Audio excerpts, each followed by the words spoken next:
পাশা সবসময় পিনিকেই থাকে।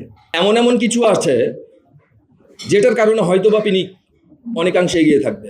আমার চরিত্রটির নাম আমি একটু বলে রাখি, আমার চরিত্রটির নাম হচ্ছে পাশা। এখানে পাশা আসলে কি অ্যান্টাগনিস্ট, ভুল বললে আমাকে বলবেন, নাকি প্রোটাগনিস্ট, আসলে পুরো সিনেমাটা না দেখলে আসলে এটা বোঝা যাবে না। পিনিক আসলে জিনিসটা আমরা যেভাবে সিনেমাতে নামটা এসেছে, অবশ্যই পিনিকে থাকে, পিনিকে সকল পাশায় পিনিকে থাকে, তাই না? কারণ বাস্তব লাইফে অনেক পাশা আছে এরকম।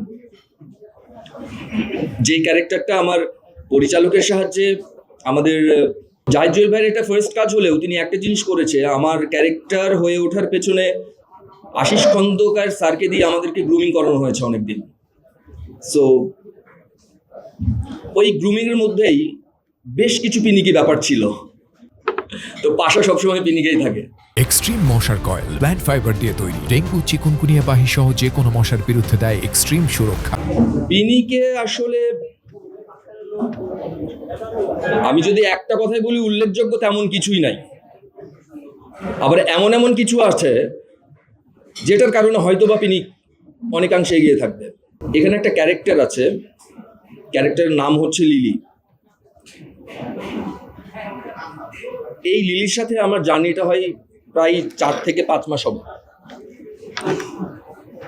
তো আমরা যারা কথা বলতে পারি তাদের জন্য আসলে অনুভূতিটা প্রকাশ করা অনেক সহজ, কিন্তু একটা প্রাণীর সাথে অনুভূতি শেয়ার করা কিন্তু অনেক কঠিন।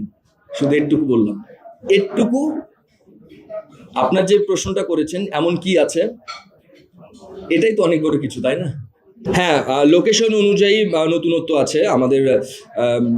যখন আমরা কিছু ফুটেজ ডাবিং এর সময় দেখলাম, বেশ কিছু ফুটেজে এখানে ডিরেক্টরের নৈপুণ্যতা পাবেন। যে একজন আসলে যে জাহিদ জুয়েল ভাই একজন অভিজ্ঞ মানুষ, কেউ সিনেমাটা দেখে মনে হবে না যে এটা তার প্রথম ছবি। সো লোকেশন তো আমরা আসলে যেভাবে দেখাতে পছন্দ করি, যদি আমার চোখে ধরে যায় তাহলেই তো সেটা ভালো।